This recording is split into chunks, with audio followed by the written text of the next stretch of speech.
Alright guys, I have two pieces here. This first one is titled Golden Brown. Color of death, color of golden brown.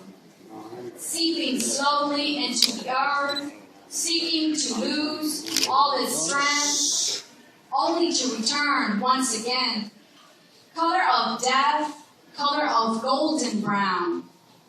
Struck down, torn away from a rich green life, laying strangely at your feet, lingering by our veins. Color of death, color of golden brown. Slowly I crackle and will be blown away, stirring with earth and water. In your shadow, changing slowly, color me a beautiful death. Woo!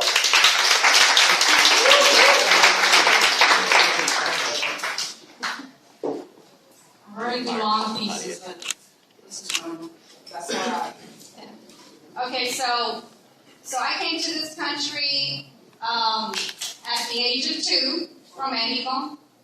Went back. ¡Viva Mexico! Yeah. And I came with a single parent, 2 children. So then we returned at the age of 5, and this is a neighborhood that I grew up here in Houston. This is titled West End. Yeah. Barrio West End was established in 1894. Originally, it was First Ward, 1840. The wards were known as the political districts. The city of Houston later abolished that system. Jeff Davis Hospital was built in 1924, right on top of a Confederate cemetery. For decades, it served many, but mostly the poor. Smart. The building is currently known as Elder Street Lofts. It is said many spirits still roam the grounds. On Washington Avenue, you have Glenwood. It opened in 1872 as a private cemetery, housing corpses such as Howard Hughes with his fancy gardens and fountains. What a haven. We have Casa Juan Diego in West End Baptist Church, those spiritual organizations that fed and clothed the poor. Las comadres would line up with their kids to receive their bags. Those were the days we especially looked forward to. There was West End Clinic, where all the moms had free prenatal care, and the children would be vaccinated for school. It's in those clinics and other places that kids became translators for their parents. Mexicans and blacks were the majority. The minority would send their kids off to better school. They had nicer homes, but rarely said hello. And for some reason, those kids stayed mostly indoors, while the rest would play kickball and baseball in the streets. If your parents could afford $5 a week, you could ride the local school band. If you had to walk, you best get up on time so not to miss a free warm breakfast.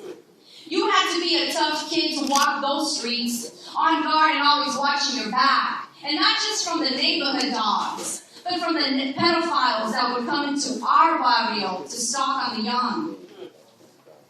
Memorial Park Pool is where you learn how to swim if you wanted to dive off the board with the big kids.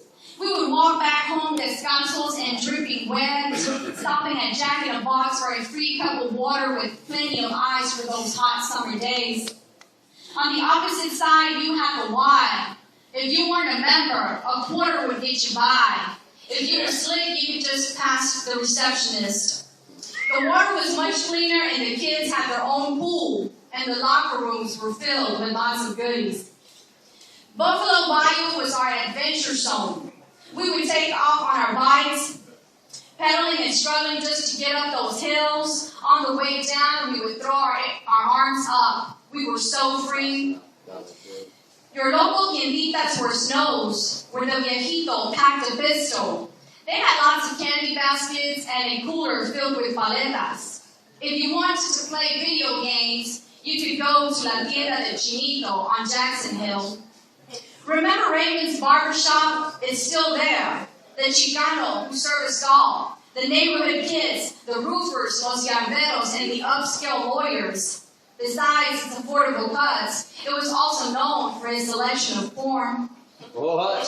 Taqueria Guadalajara, which still exists since the 70s, was family owned by well-off folks who also lived in the barrio. For $1.50, you could get those tacos de barbacoa and an RC. If you had a little more, you can take an empanada de piña to go. Now, the young hipsters are taking over, because that's what money does. And gentrification rules the land, and out we go. Except for our souls, they will forever roam las calles de West End. No more burgers at the pig stand or fresh tortillas from the predileta. No more cantinitas like El Gato Negro or La Sirenita. And the little school that sits on Roy Street has also been closed. And the little casitas that used to house a family of 5 or 10 have been replaced by townhomes that house a family of 1 or 2 plus a pet. Oh yeah, the barrio has been beautified. Where is the crime now? A child does not choose their environment.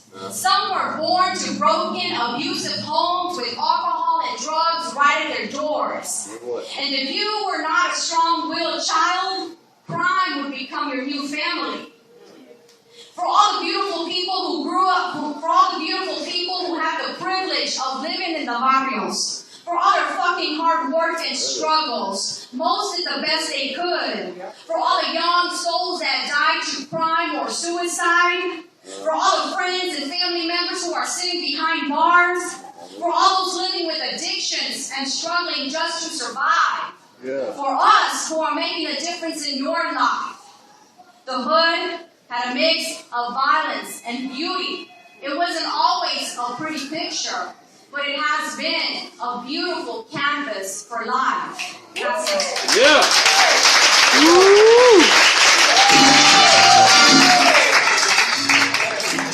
Keep a round of applause going for Blanca Alanis.